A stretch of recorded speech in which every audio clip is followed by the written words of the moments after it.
Fargestur farfugl sem kemur hingað reglulega en verpir ekki hérna. Þess vegna tölum við hann sem gest.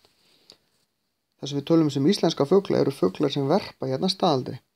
Þeir sem koma hingað reglulega og fara lengra, yfirleitt lengra norður, til dæmis til Grænlands eða jafnvel til Norður Kanada, þá köllum við fargesti.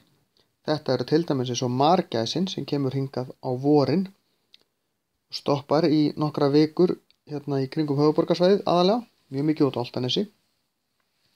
Áður hún heldur áfram til Grænlands og svo til Norður Kanada sem hún verpir.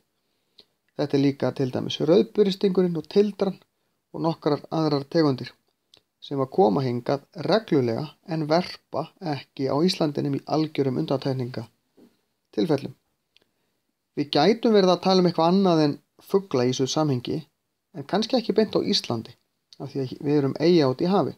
Í öðrum löndum gætu þetta verið önnur dýr sem eru að koma, til dæmis í Afríku, dýr sem eru að labba á milli landsvæða eftir árstíðum, því að það eru aðrir sem að stunda far heldur en bara fuglar.